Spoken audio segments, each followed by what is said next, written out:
Alright, we're going to be trying something here. I've been wanting to stream this game, but I think I'm just going to end up recording it so people can watch it later. This is Cry of Fear. It's a mod that came out in 2012 for, I believe, Half-Life. This is the standalone game on Steam. I have recently played through it on the highest base difficulty, difficult, to unlock developer commentary. And now I'm going to go through with developer commentary through the main game so people can watch it if they want. Otherwise, yeah, I'm just going to be doing that, and maybe I'll try to go for some unlocks in the future. But right now, I'm just going to be playing through this so people can enjoy it if they want. I'm still going to play it on the highest base difficulty because it's what I find to be the most fun. Other things that I've done is I have beat Doctor Mode, which is a mode that you unlock after you beat the campaign, and that allows you to get the gas mask in game, which is a night vision item, pretty much. I'm going to try not to use it as much, because it does muffle audio, but there might be times when I have to use it just to save an inventory space. So, just so no one is wondering what is going on there. Anyways, here we go.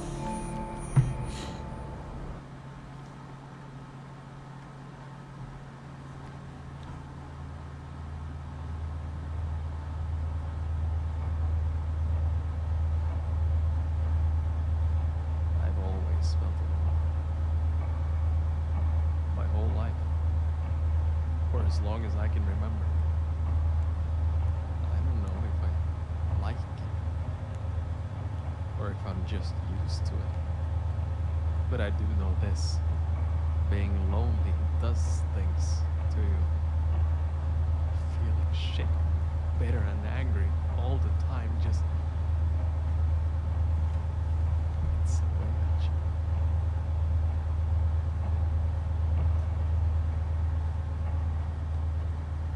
So that was the introduction.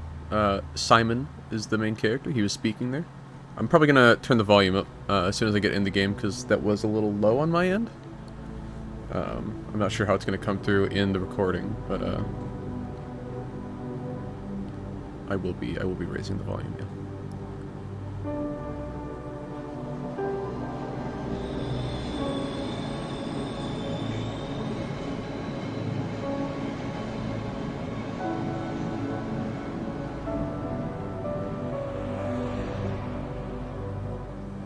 This game takes place in Stockholm, Sweden, by the way.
There's our boy, Simon Henriksen.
Alright.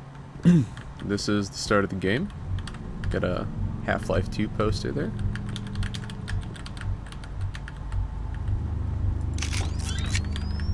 Oh, I didn't turn developer commentary on. Hold on, can I do that? Enable in difficulty menu. Hold on, let me redo this. No, hold on. New game. Enable developer commentary, there we go. My bad. Because there should be developer commentary at the start there.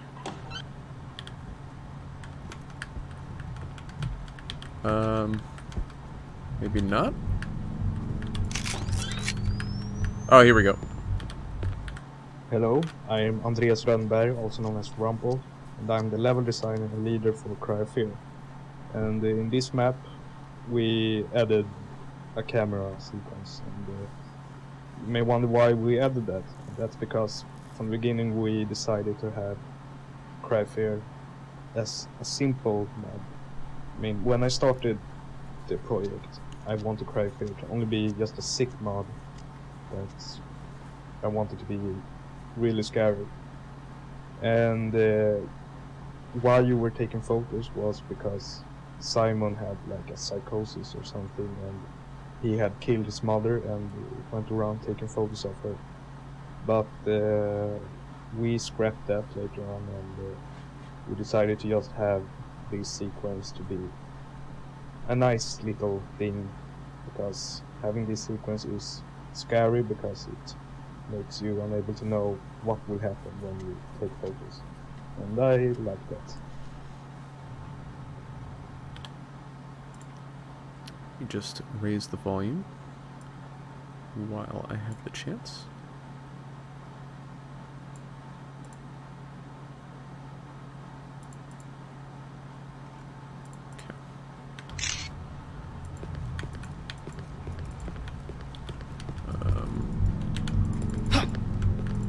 Why is that doing that? This is weird.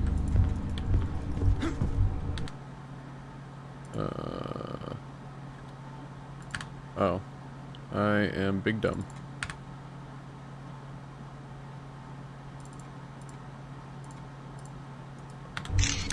Okay, yeah, there we go. Fixed.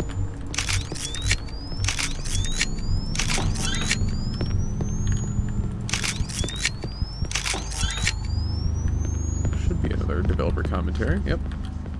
Hello, I'm James, or Minwee, and I'm the programmer for Cry of Fear. This nightmare level is pretty interesting, although it's by no means technically sophisticated. Like the rest of your weapons, your camera is shooting out invisible bullets, so to speak. When the bullet hits a wall or other object, it will check all entities in its immediate radius. If it finds the invisible object we place over the crosses, it triggers the event it's tied to, such as making the writing that's scrawled on the wall appear, or a hanging body or whatever. It's a simple solution for quite an interesting map.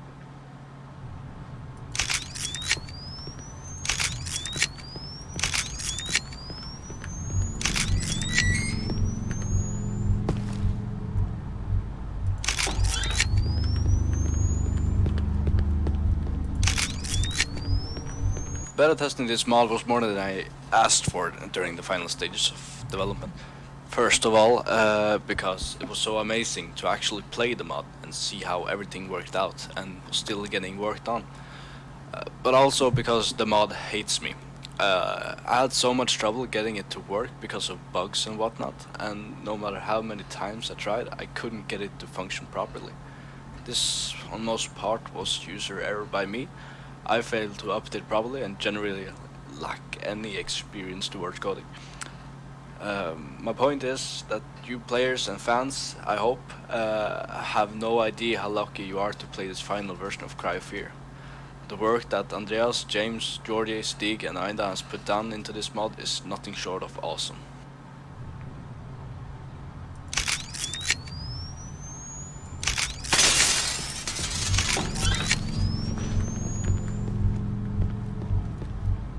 Yeah, so this mod was made by like 5 people. Really small number of people. And it really holds up well today. Hi, this is Stig, aka Dragonnor speaking, and I voice act Simon in Cry of Fear. Being a voice actor for Cry of Fear has been quite a journey, and I mean that literally. Cry of Fear was one of my first projects as a voice actor, and when I started working on the mod, my experience was somewhat iffy.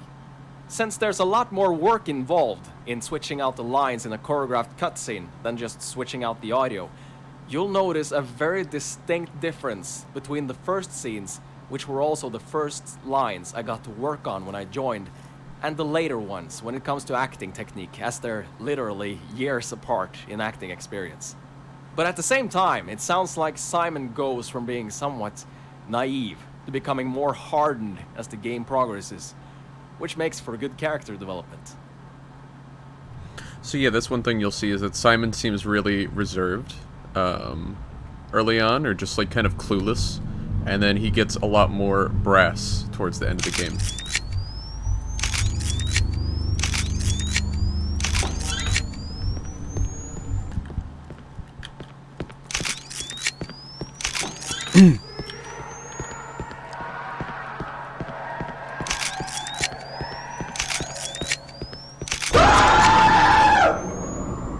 Spooky face. Yeah, warning, there is jump scares in this game. I don't remember when all of them happen. I'm not going to call them out. Makes it more fun that way.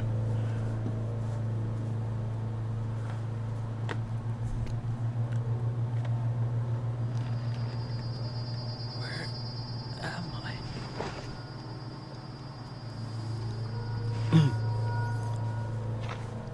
How did I get here?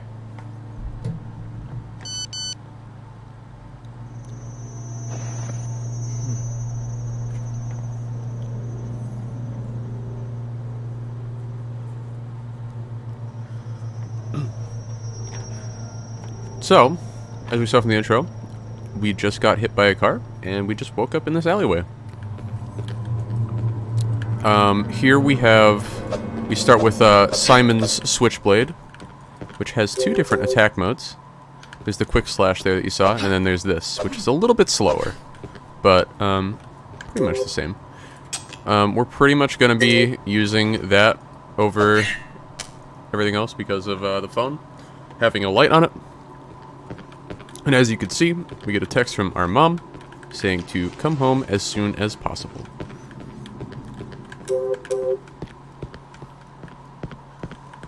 This is the start map, and it was the first map to Cry Fear that was ever created. From the beginning it was just using simple looking Half-Life textures with very low resolution. And later on I went to my capital city, Stockholm, where I went around taking photos and made my own custom textures to make it look really like Stockholm and have a really photorealistic look. Then later on, I wanted to make the windows in the buildings to have their lights on, and I wanted to have people standing there and watching you, but I never added it because I didn't want to confuse the players too much in the beginning. I wanted it to stay kinda simple in the beginning, not have too much shit appearing.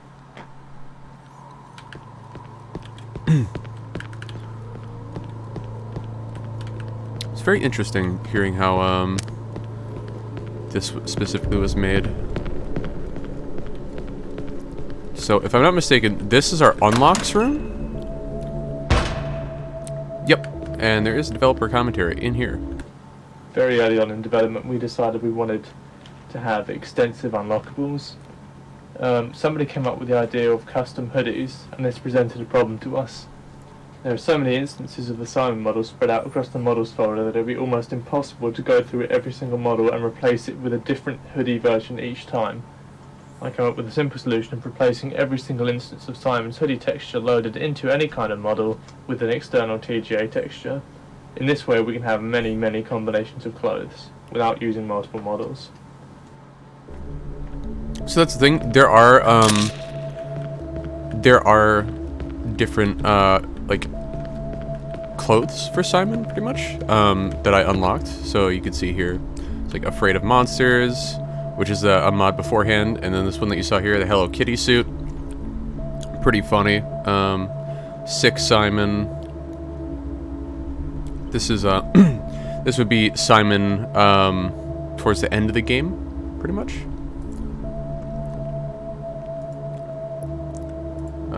But I think we'll just keep on the normal suit for now.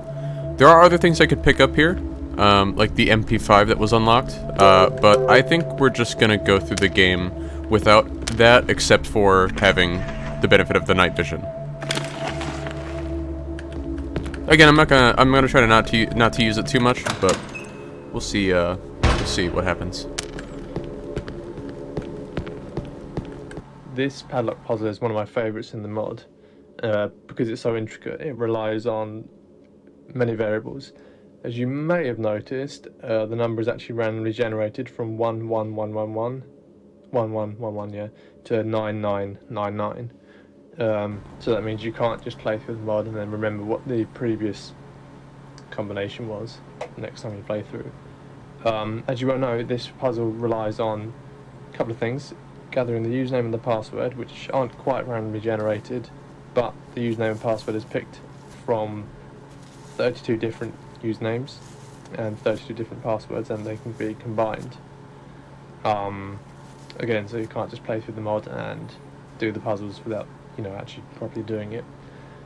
We decided to do this because it's just the kind of, we want people to see what we've made. We don't like the idea of people just running through the mod remembering what the solutions are.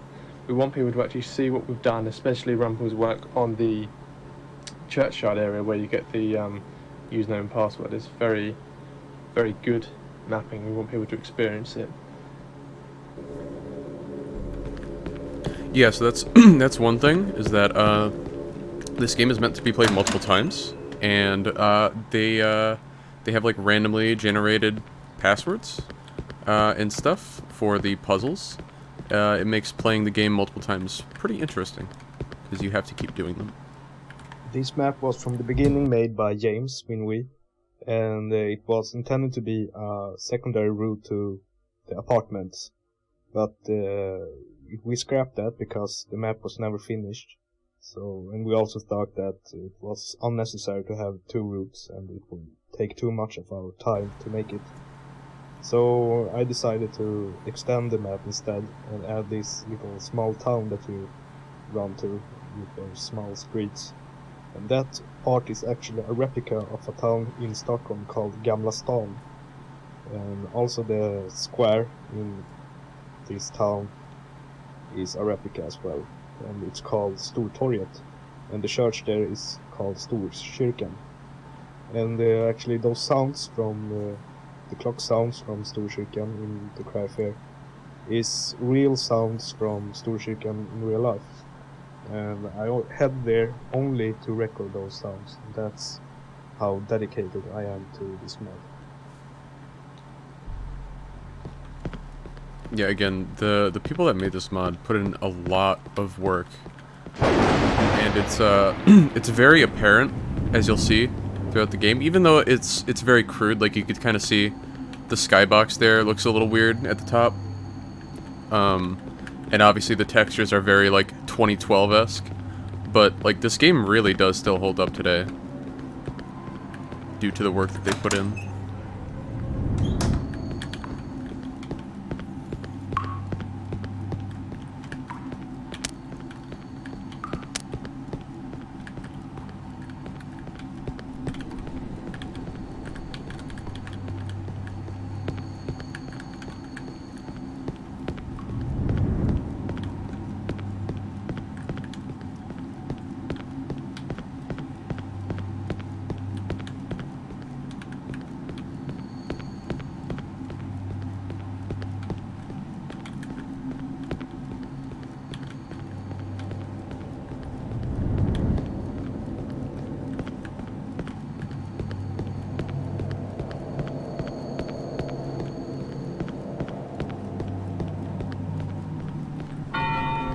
Yeah, so this is the square that they were talking about, where Rumpel actually went. This is a replica of it, as best as they could do. And these sounds were actually recorded in real life by Rumpel.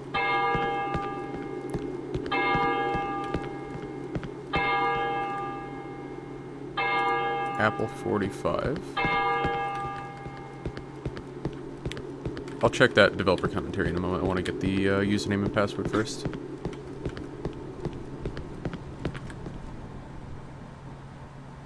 Is that one? Dorar PC. Okay.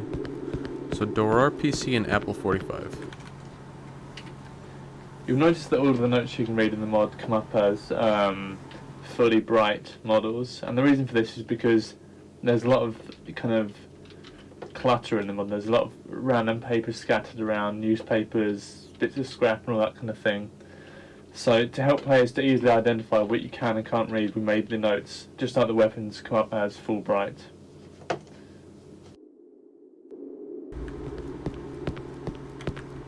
Very nice of them to do that.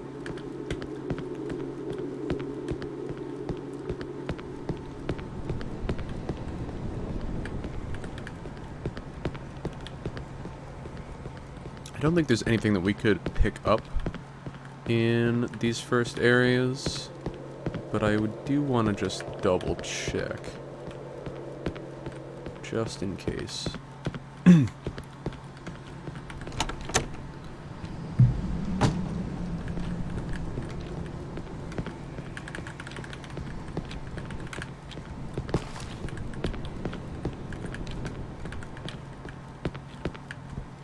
Okay, here's the first puzzle.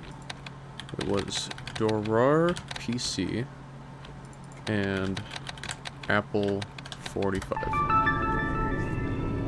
8465. Okay, remember 8465.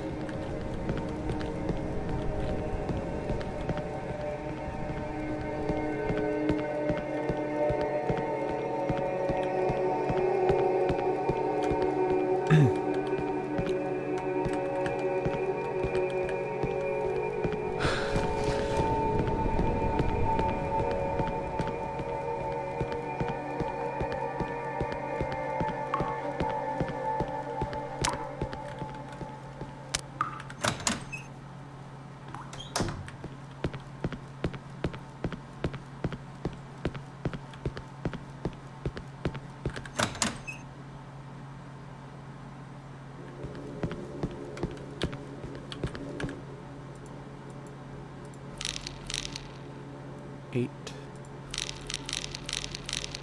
4, 6, 5.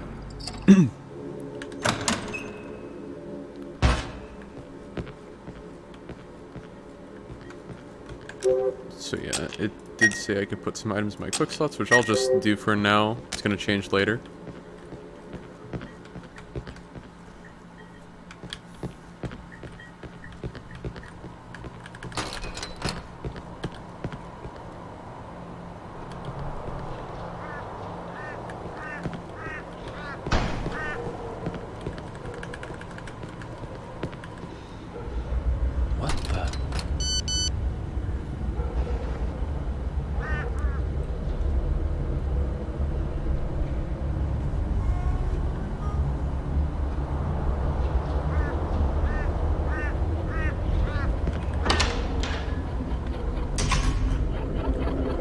Here's the first save. I'm just gonna save over my last game that I was going through.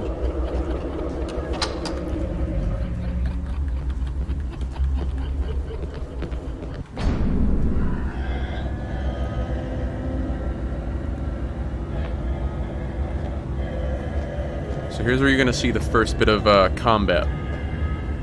Melee combat in this game is very much a dance of like dodging back, getting a hit in, and just keeping that up.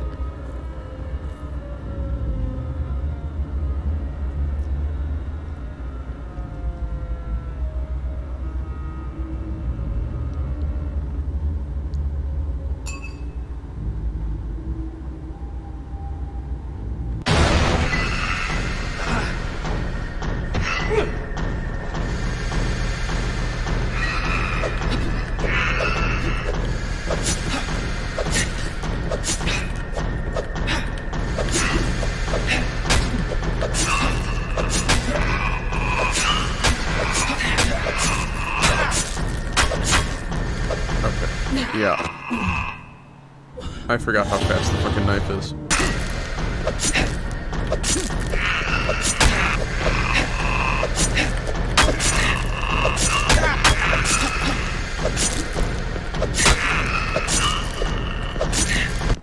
Okay, there we go. Much better. Who was he? I gotta call police.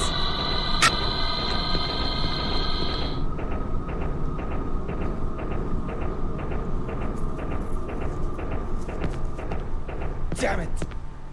No signal.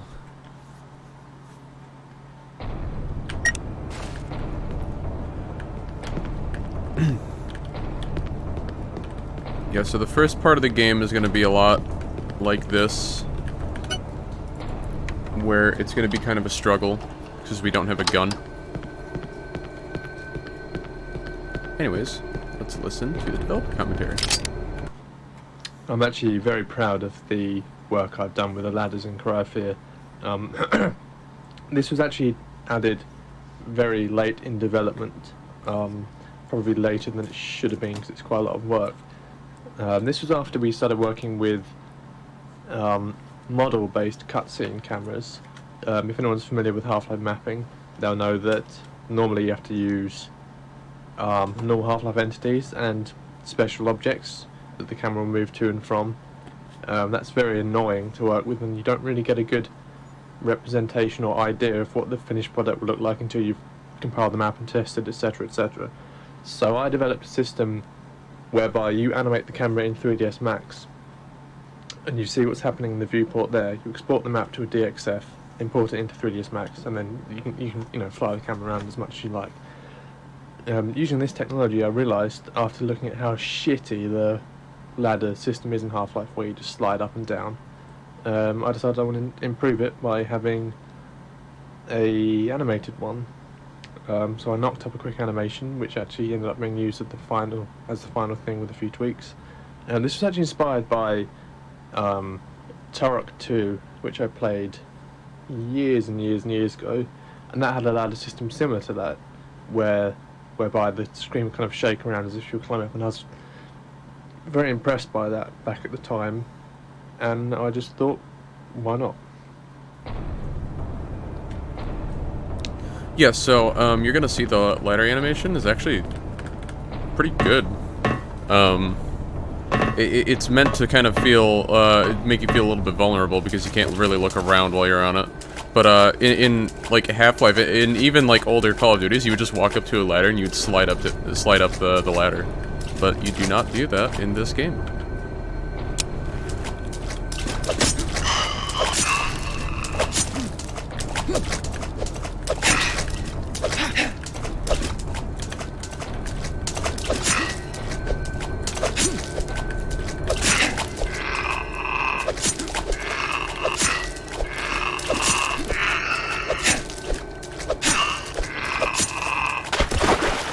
I am surprised I didn't take any hits. Let me regen my stamina a little bit here.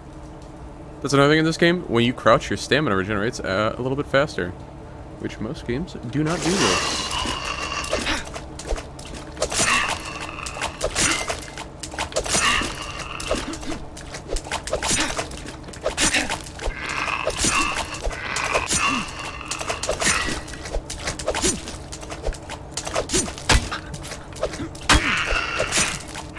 Ah, oh, god damn it. Knife sucks.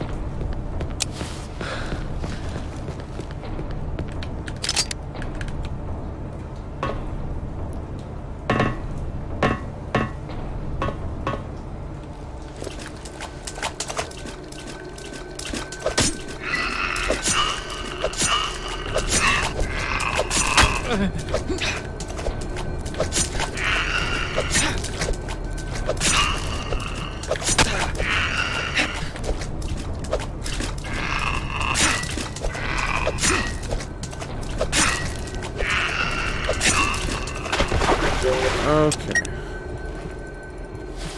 Use the heroin.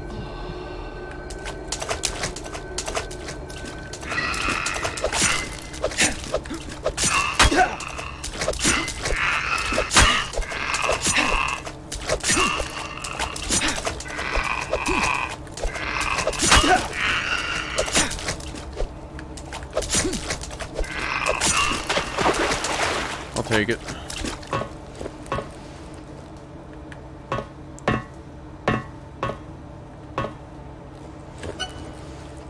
It's gonna be like this for a little bit.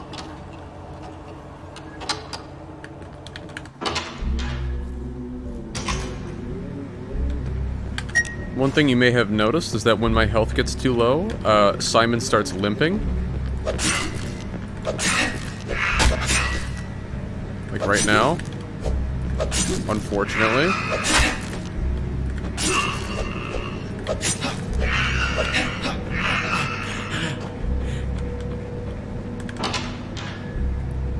There's a way you can kind of cheese the game by going through a door like that.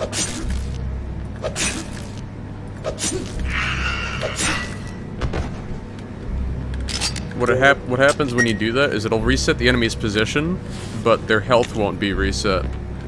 So you could go ahead and freely just keep getting hits on them.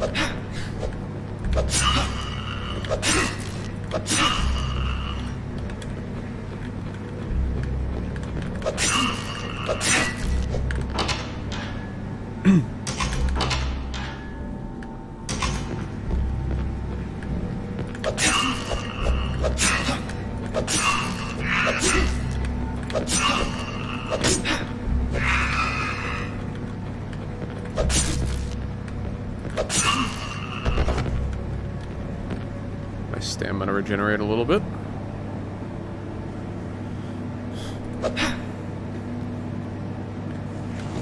Okay.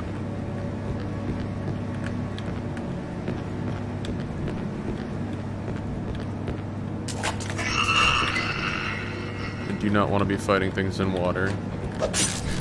I don't move slower, I'm just a little afraid there's gonna be something underwater that stops me from moving. Like I get caught on something that I can't see. I take some extra hits.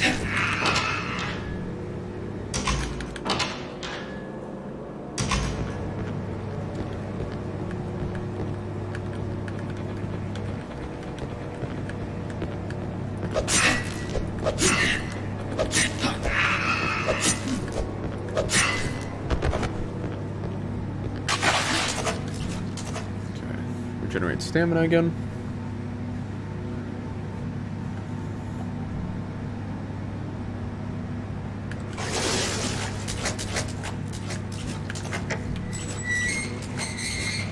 Is there like a water thing here? Somewhere? Just fucked on my vision. Anyways, that should have opened something.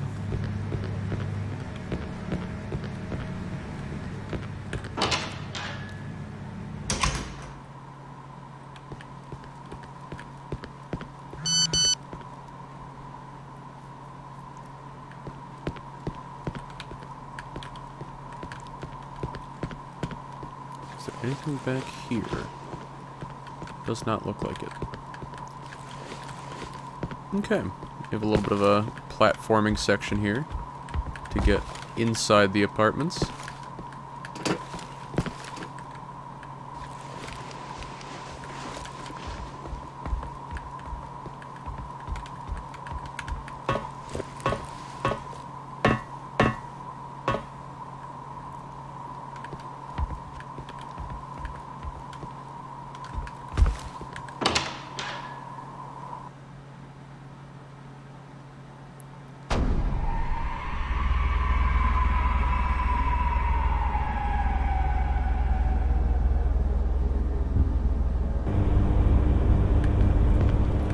Alright.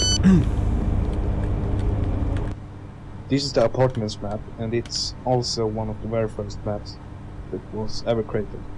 And the funny thing with this map is that it's also a replica from a structure in real life.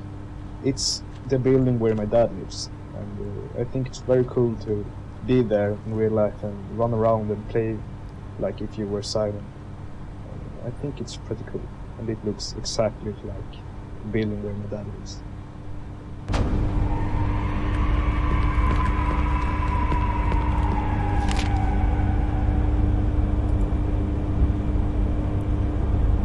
So this note says, 3 little kitties playing in the park. Said the first kitty, let's go... Hold on. Yeah, said the first kitty, let's go home before it gets dark. The first two went on their merry way home. The third stayed playing all alone. Come here, little child, come to me, the bushes whispered softly. They say curiosity killed the cat. So this is kind of a subplot that happens in Cry of Fear, which is never really realized, I guess, where you have this serial killer, I guess, who is talking about like killing children here in the apartments. But nothing really ever comes of it. It's just kind of a spooky thing there.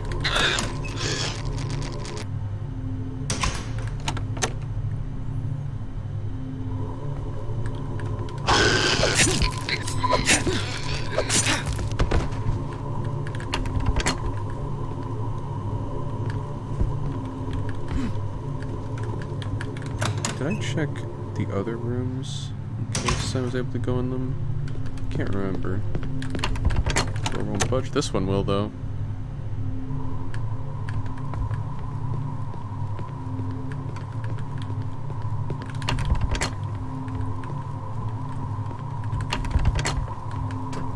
Can't entirely remember why I'd want to be out here. Oh, this is somewhere we actually backtrack to. That's probably why we come over here, or we're able to go over here.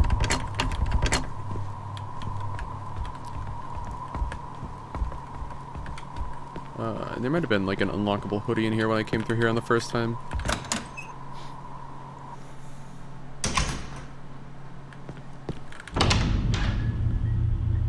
I can go through here.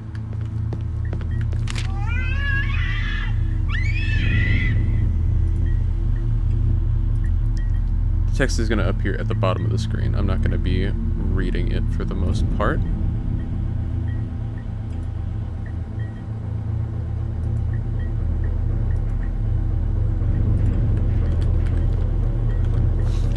Spooky Silent Hill door, kind of.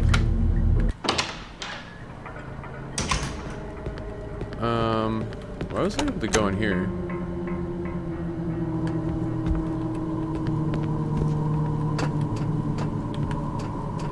Way down.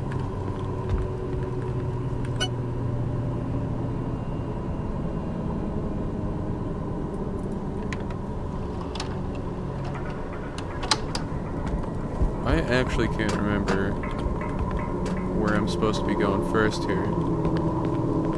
I know I'm supposed to get to the 4th floor, but there might be other ways that I can go to look around. Like that.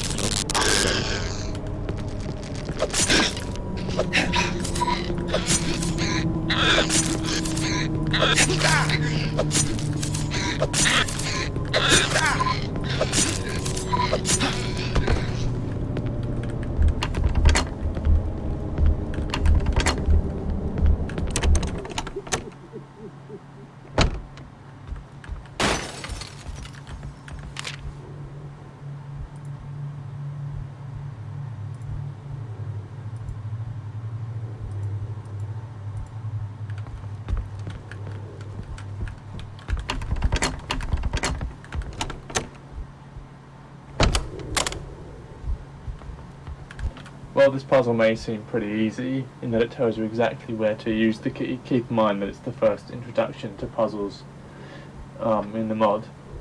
So originally we didn't intend the key to have a tag at all, so you had to kind of work out through trial and error as to where the key could be used. But this wasn't really fun, as there's so many doors in the mod and no real way to check which ones you have or haven't used apart from memory.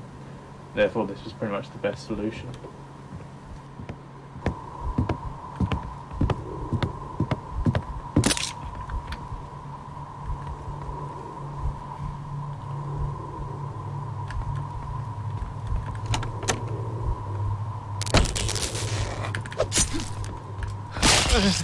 God damn it.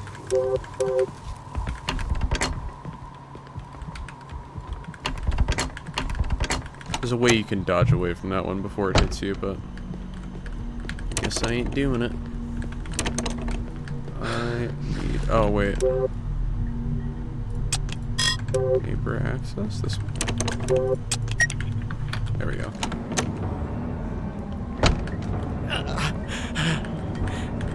I really need...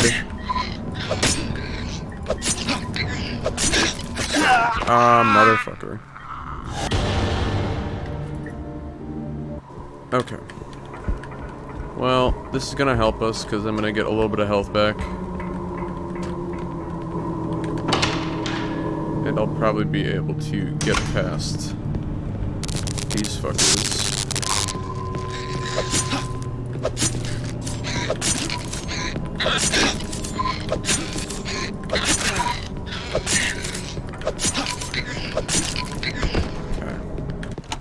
In here.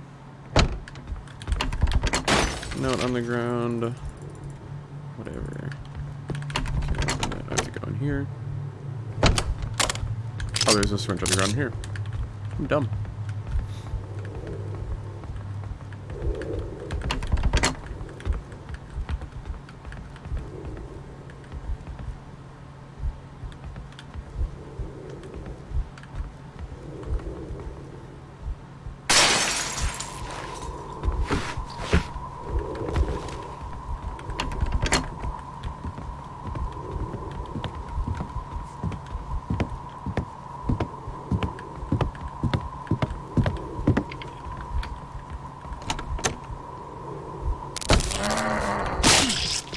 God damn it.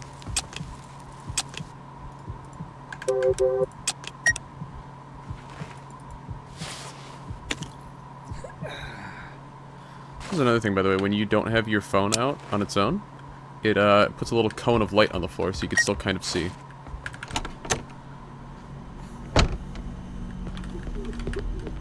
Oh yeah, the key goes here.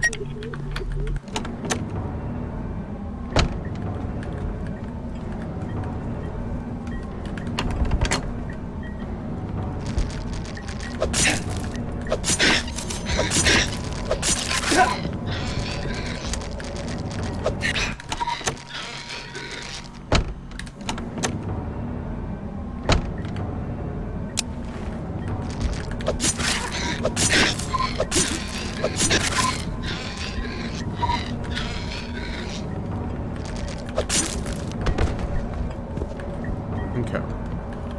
There is an enemy in here. It's kind of bullshit. Because he doesn't fucking move.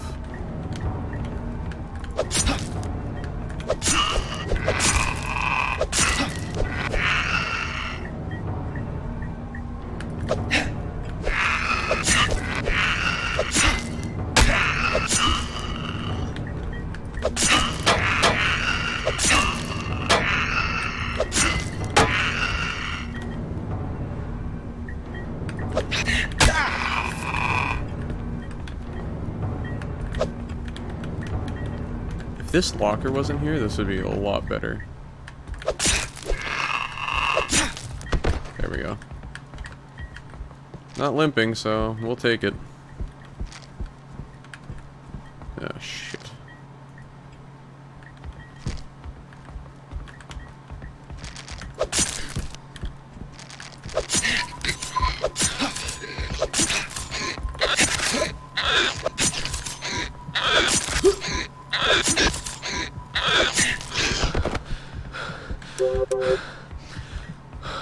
Please look at this.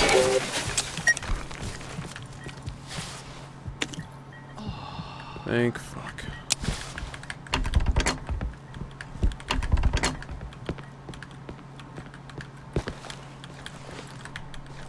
This is one of the weird holes in the wall.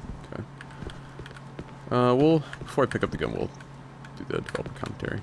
You'll notice that we actually notify you that there's something in the ceiling. The reason being for this is simply that when playtesters tested the mod, often they didn't actually notice the gun in the ceiling.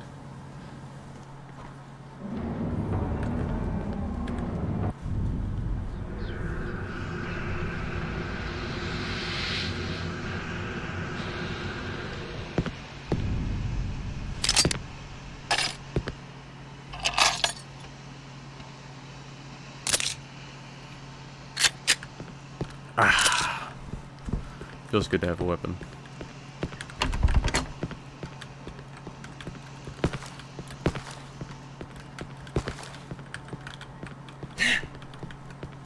Okay, can I get back to the wall? Damn. Okay. Jesus.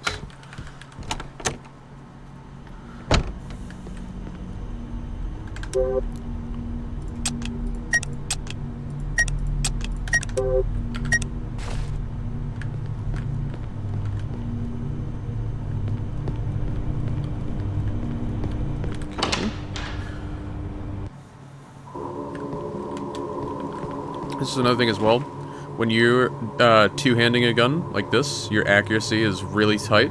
When the reticle is just a T like that, it just hits on the spot. But when you are having when you're one-handing it with another item in the other hand, the accuracy is a little bit less good. So for now, I'm gonna two-hand it, but we are gonna need to go back to one-handing it with the phone.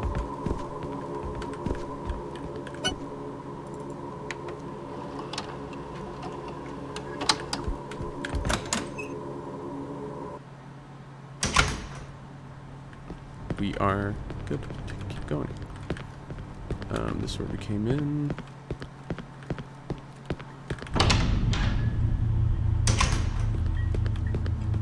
So we need to make it up to the 4th floor. Fucking goddamn it, Simon.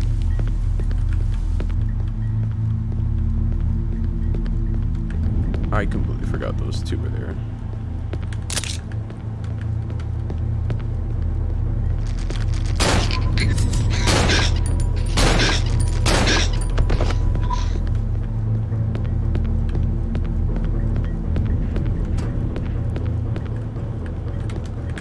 We did already read this note, but...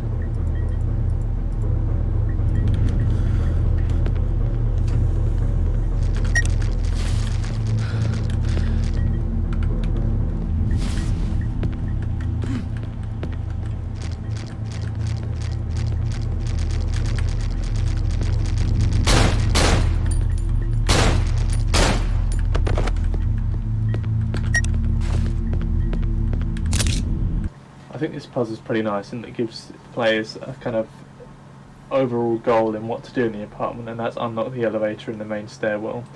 And whilst it isn't entirely obvious at first, there are a few subtle hints that we give to you to kind of guide you in this direction. One of them being the light above the keypad on the top floor in the total darkness. That should draw you towards that. The second one being the note where it mentions that he's disabled the elevators so that the kids have to come up the stairs.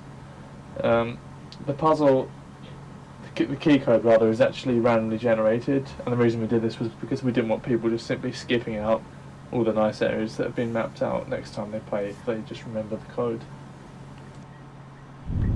So yeah, we have to find the code for this keypad here, which we do not currently have. And I believe we have to go back through here and up to the 4th floor via this staircase. I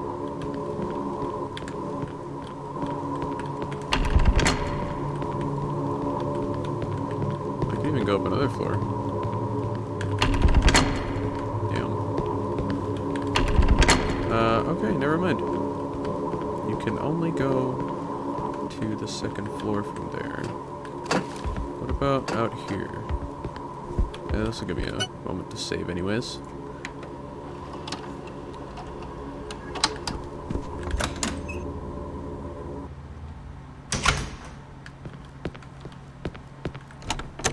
Oh, I was already in these places.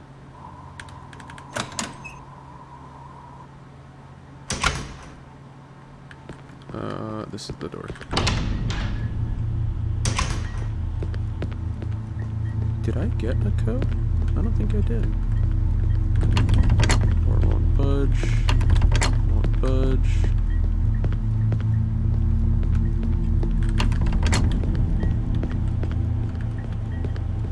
Huh. To try to remember what it is I have to do.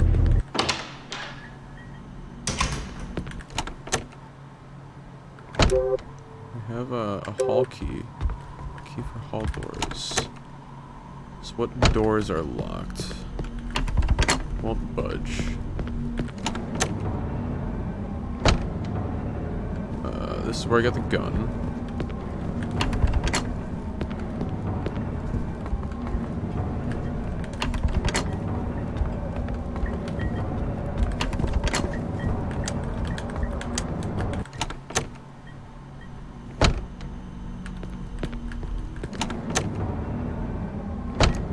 Same one I just left. I don't want to go through that one. The one across. The one across has the whole bit here with the light turning off and everything.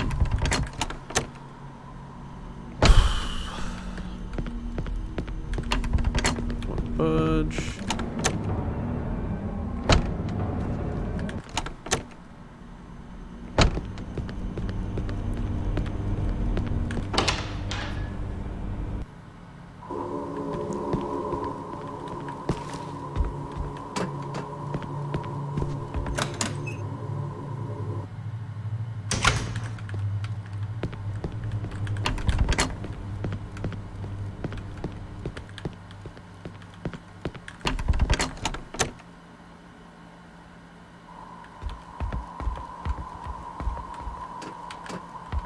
Is there anything?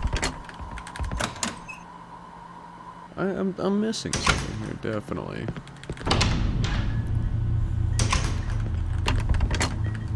I may need to cut out some of this, because I don't want to make this too long. All doors locked. Here we go. Found it. I am big dumb.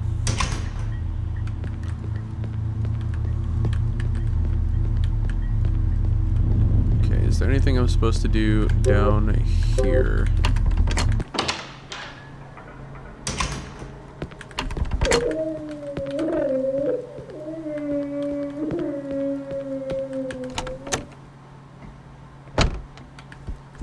Okay, actually seeing different environments now, yeah, so we're good.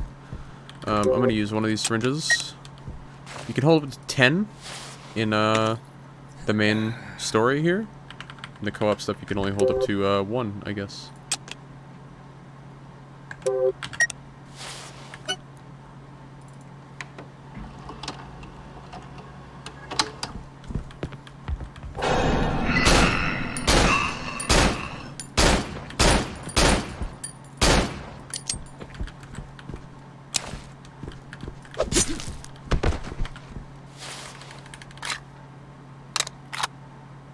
A large portion of the reason that I'm not reloading after every kill is because Simon drops the magazine, no matter how many bullets are in it.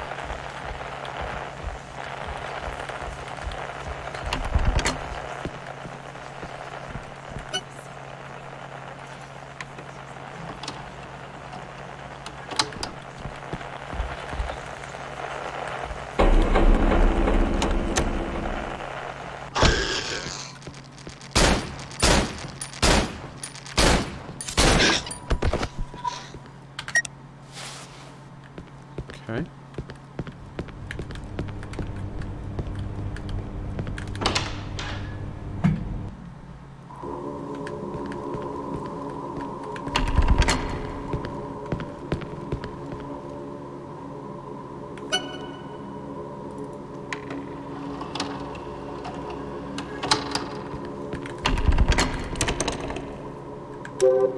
Do I have a key? I don't have a key. Unless I'm blind. Maybe I forgot to pick it up. It's probably in that room somewhere.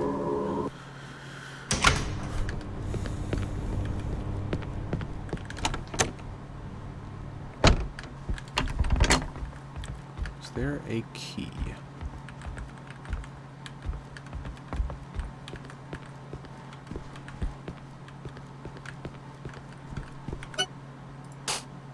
I do not see a key.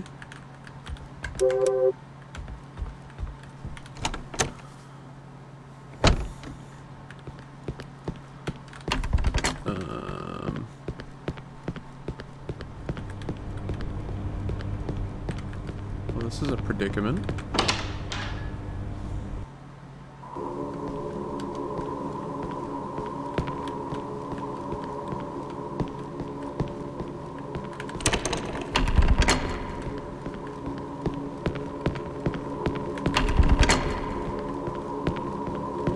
Looking for a key.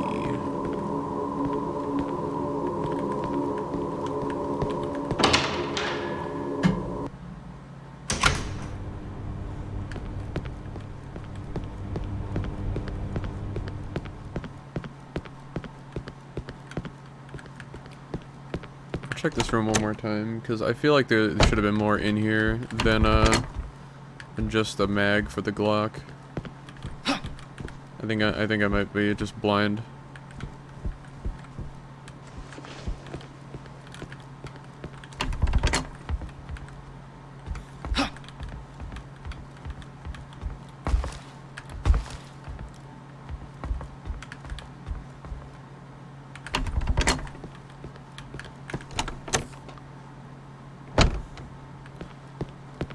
Well, I guess I'm gonna be backtracking here.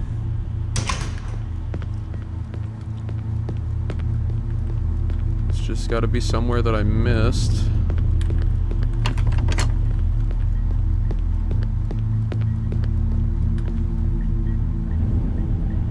Don't see anything on the floor here.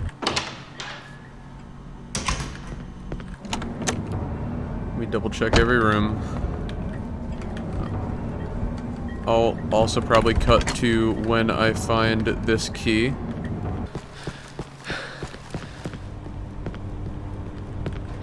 Oh my god.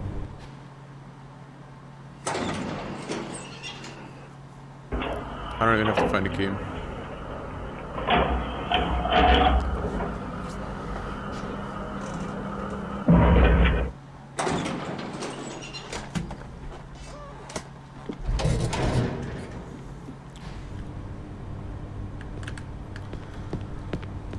Well, here we are.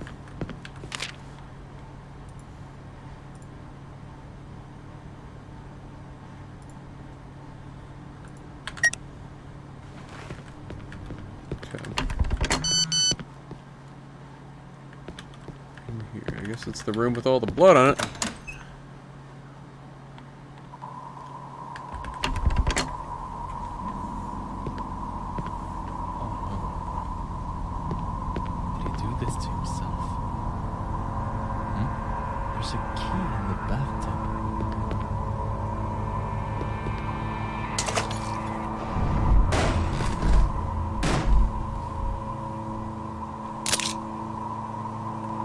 Hi, this is Stig, aka Dragonnor speaking, and I voice act Simon in Cry of Fear.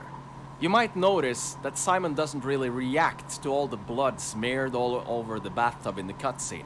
And the reason for that is that in the initial versions of the cutscene, there was no blood.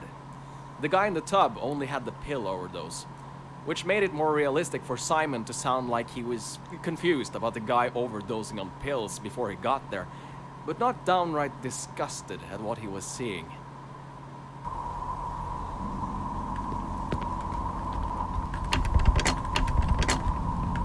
Here's the guy who had SMS'd you from the beginning, from the construction thing, where when you enter the apartments you get SMSs like, help me, blah blah blah. And the guy who lies in the bathtub, he's the one who SMS'd you, because he has a mobile lying in the water. And it's pretty easy to miss it, but it's him who is SMSing you. And I from the beginning wanted to have victims who are trying to give you objectives, like this guy in the beginning of the apartments. He wants you to help him, but then he commits suicide. And that was the main plot for Cry of Fear in the beginning, where you are getting objectives from people who are committing suicide, and at the end you were committing suicide yourself. And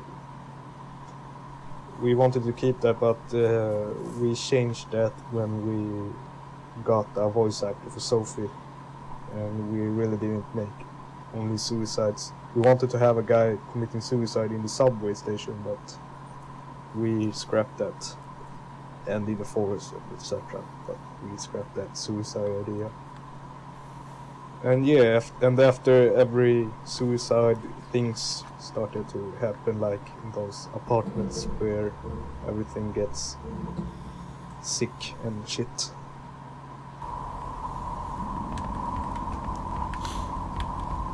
Right, so yeah, this guy was the one that was texting us at the beginning to like come help him or whatever.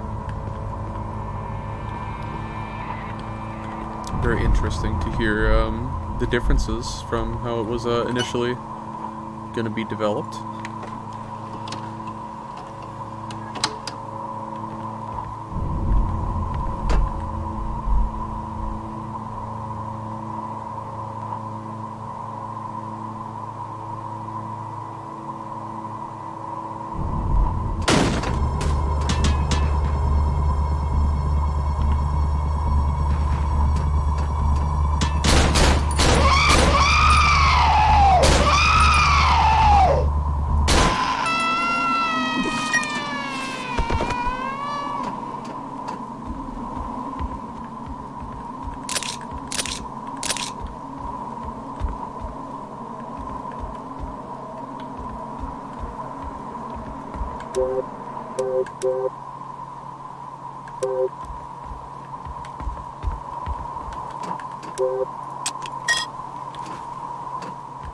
So there is a way to soft lock yourself at the beginning here.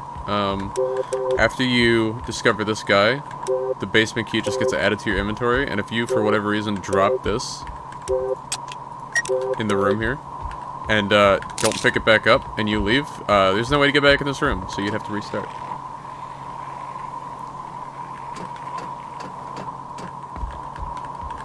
Yeah, see, can't go back with the rope.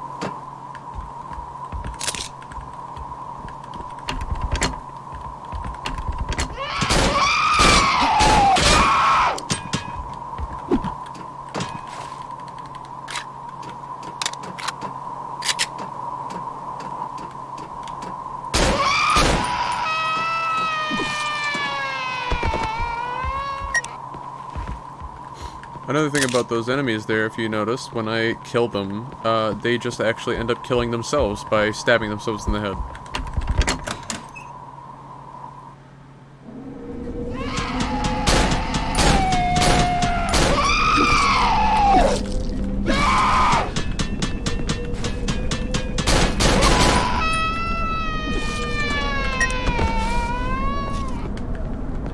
Took a little bit more chip damage than I would have liked to have taken there, but oh well.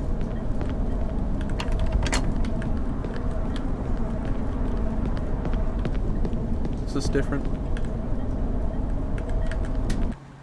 Those metallic bars are supposed to be like barriers or something that the monsters have placed. We wanted the players to think it was monsters who has like blocked you in and wanted to kill you. Also that the boards, the wooden boards blocking the doors, are also that. And that's what's happening right after the bathtub scene, where you hear something hammering. And it was supposed to make the player think that monsters has trapped you. At that time, players don't know that everything was written in a book. We wanted the player to think that everything was kind of like a virus outbreak where people got insane or something. And then we wanted the player to think that maybe a gas, like the doctor is wearing a gas mask, and that we wanted to make the players think that maybe a gas was making people hallucinate and stuff, and making people crazy. But yeah, so that's the idea behind those bars and wooden boards blocking your way.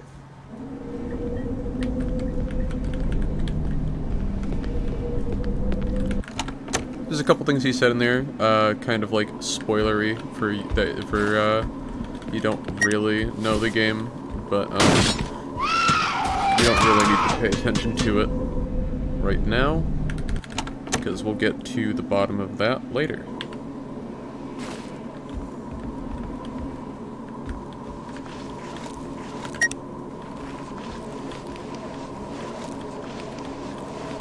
Alright. Where did they go? Okay. Alright, I'll take it. Enemy just disappears. Despawns. Saves me some ammo.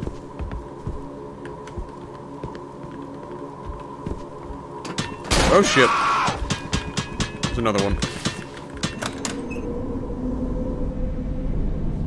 Let me reset their position while I one-hand this thing.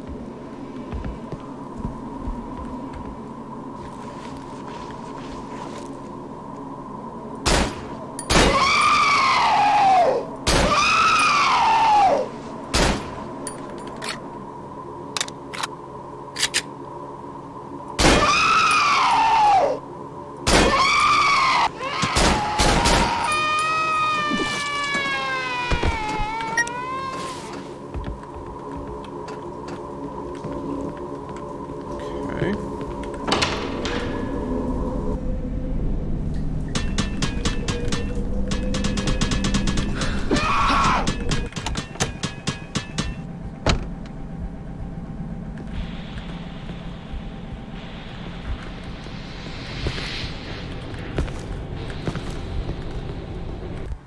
In the beginning of the project, we didn't have tiles in this place here in the apartments. We only had water being there, or maybe not even a water, because we wanted it to be realistic and really make the players feel like the monsters was trapping you. Before, the monsters looked more normal and less fucked up, but after we had played Afraid of Monsters again, we really liked the sick things that was happening in Afraid of Monsters, and that's why we added the tiles and like the room in the apartments where everything has like got a gravity at 90 degrees at the walls. We added that after on, just because to make it a bit more sick. So yeah, that's why it has tiles everywhere. The tiles has just appeared for some reason, but it's nice and makes you scared, I think. Yeah, so they referenced in there a game called Afraid of Monsters, which was the game that the lead dev of this game made before Cry of Fear, which was another Half-Life mod.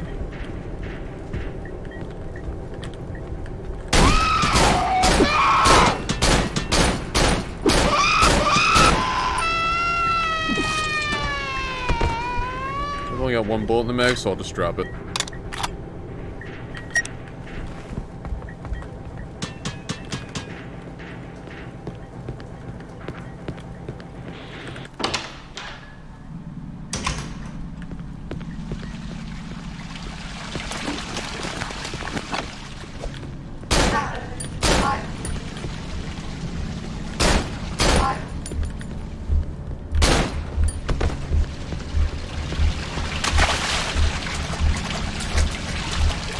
So you can kind of see here, there's starting to be some water filling into the apartments.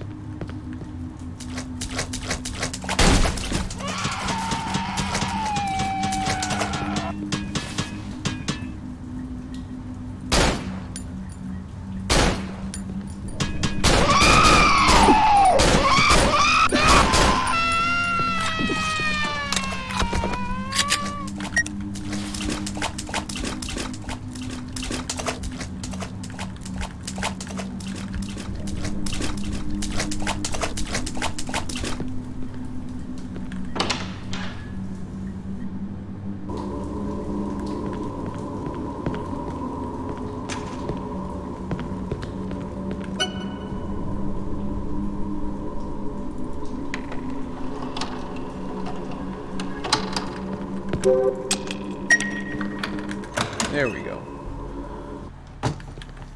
Now, we are able to unlock that door.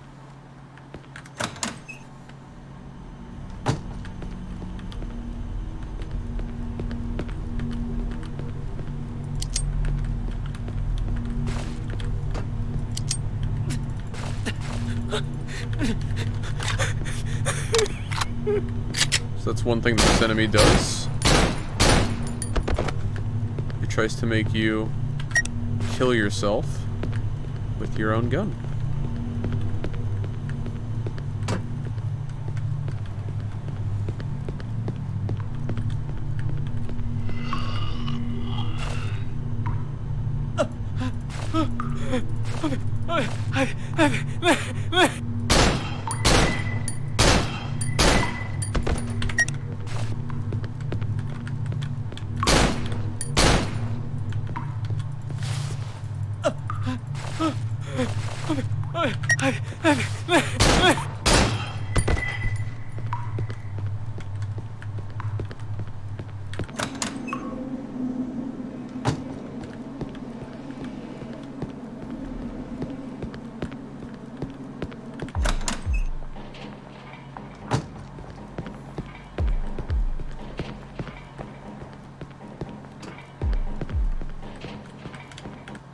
A pretty cool thing with this torture room is that the guy who is killing the other guy is actually my sister's husband, I mean. And the guy who gets killed is my brother, my older brother. And it's pretty funny to watch them fight like that. The photos that the textures are made of are photos from them. And yeah, I just like to tell you that. So what he's talking about there is this little tape. There's a video to, or there's a TV to play the video on.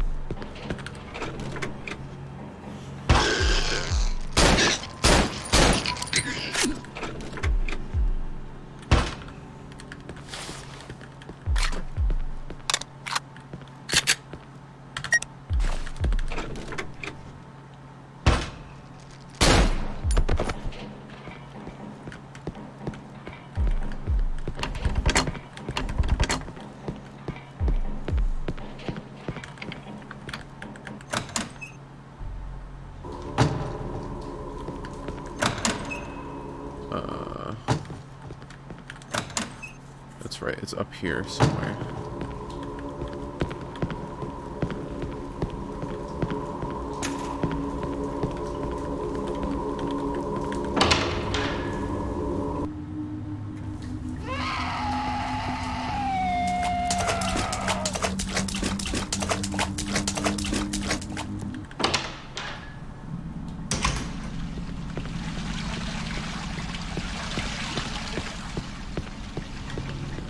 I can't remember which floor it was on.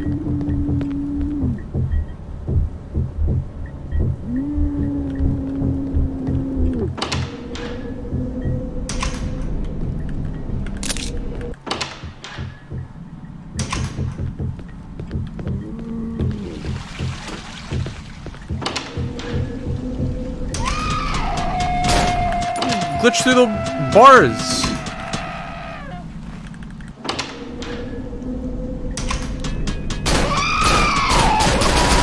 Literally fucking wall hacks. Jesus. SV underscore cheats 1. You literally no clips through the goddamn bars.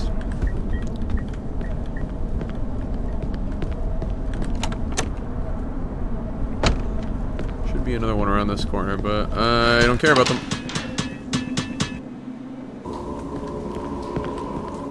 Okay, I think I have to go back up this way. It's not that TV.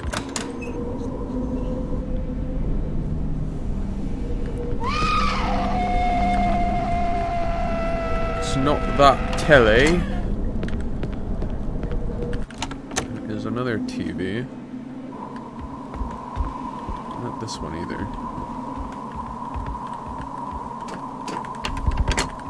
Or maybe it is the other one. Hold on. I might be a little stupid.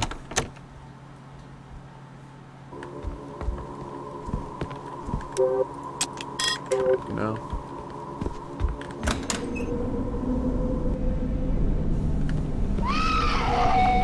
This might take me a minute to find, because I don't remember which TV it was. Could very well be this one. Yeah, no.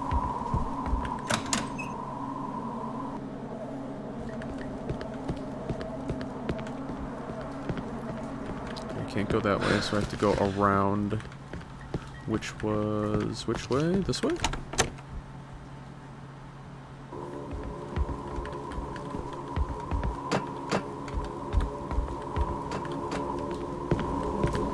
Check the second floor.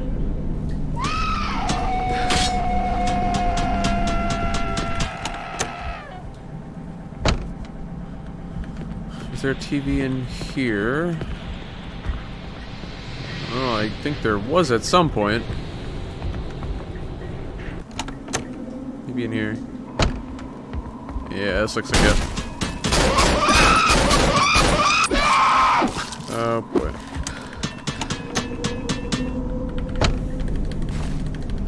Here we have a lot of syringes.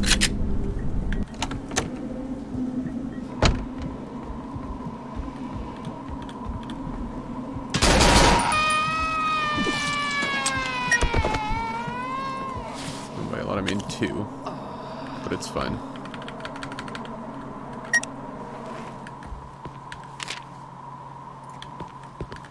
Okay.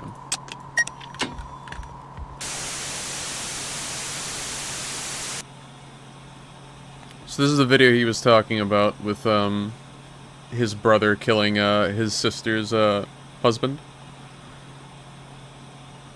In terms of the actors that were used here anyways.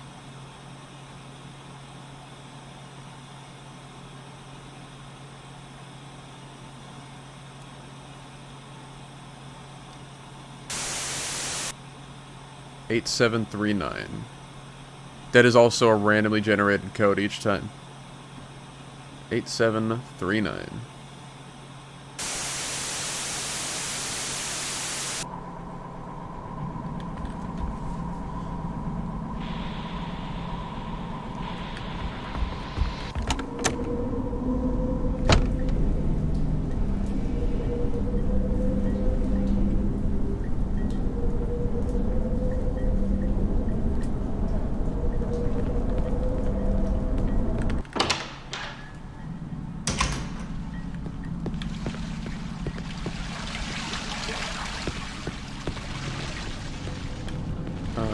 Where do I have to go? Oh yeah, all the way up. 8739. That's what I need to put into this keypad right here.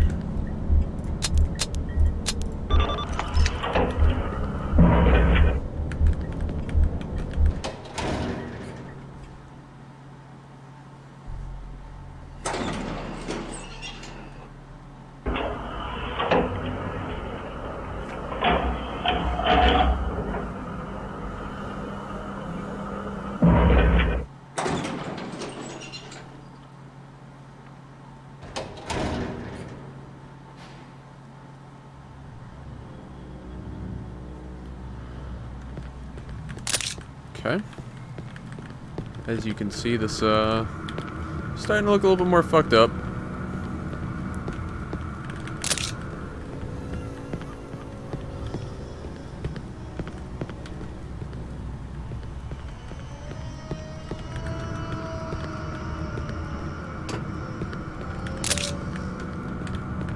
Kind of getting loaded up on ammo here.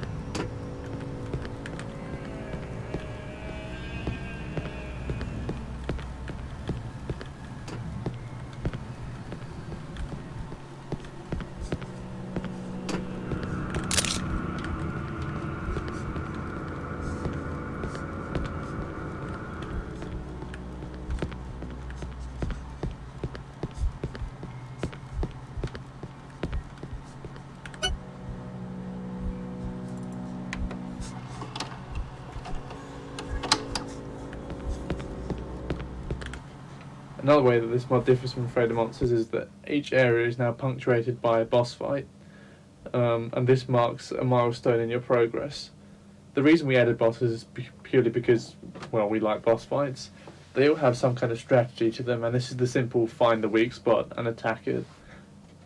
The boss bars weren't added until later on in the development, simply because we wanted a way to visually show whether or not you're actually doing any damage to the boss, which kind of corresponds to the whole weak spot idea.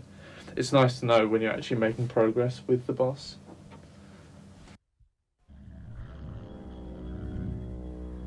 So as he just implied there is a boss.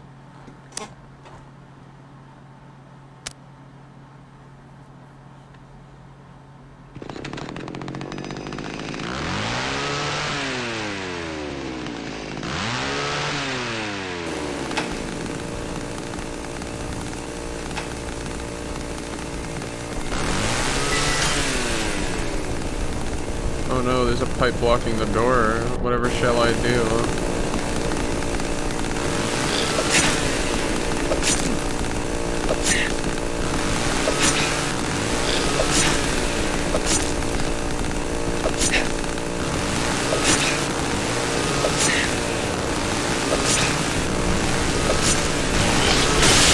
God damn it. I forget that the knife kinda just sucks. What? Hello? I'm gonna reload that.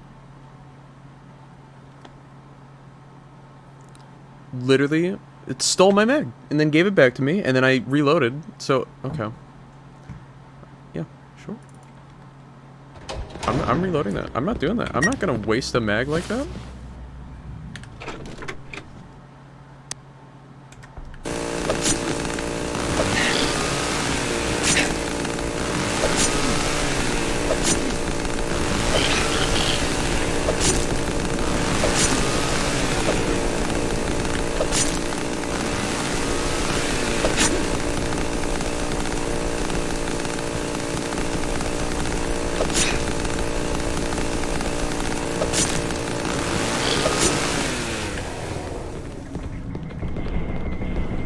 Holy.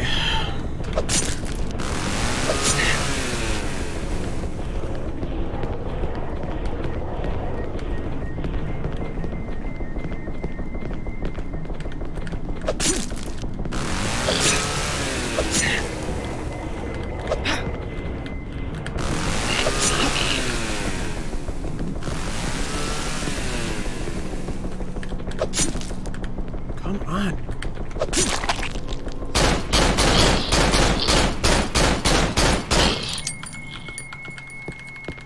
Okay.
Maybe we could kill him in one more run. Pretty good at doing a lot this time.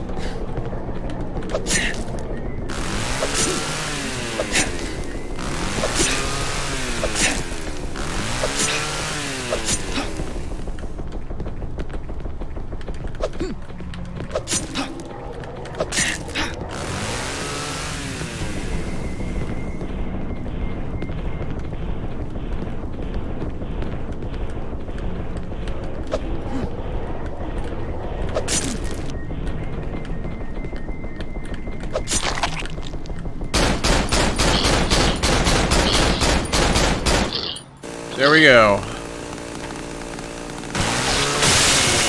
That was a lot better.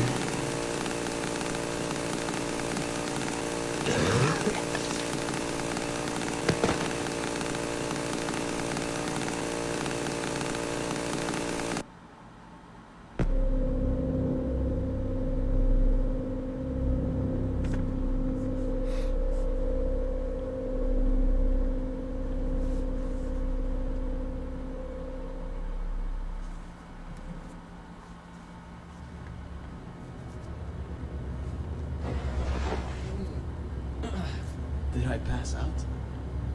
Huh? Who's that? Relax. I am not one of them. Who are you then? I'm nobody. What? You shouldn't be here. It's very dangerous. Wait. Why are you wearing a gas mask? I used to wear something, but I look like I will turn into one of them. I can't trust you. I don't know if you're real. Just leave me alone.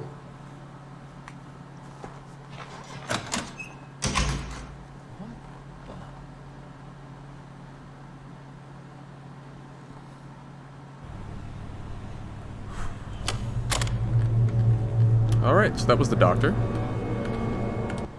This is the third or fourth time I remade this cutscene. For the first time, I used old models.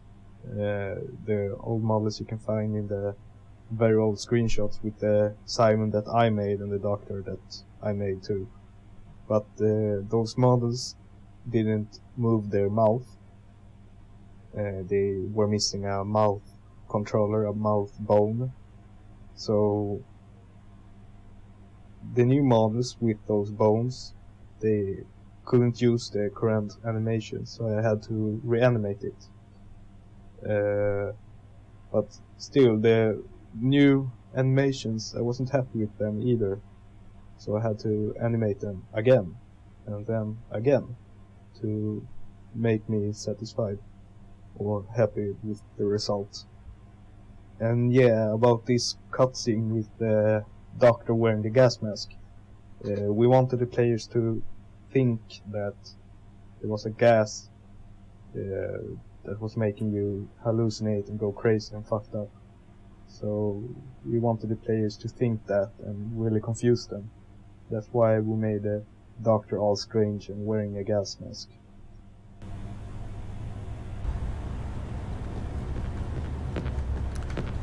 Yeah, so we're going to be following him for quite a bit of the game, you'll see. Anyways, I'm going to end this first bit here. Because I am going to go do something else. Thank you for watching.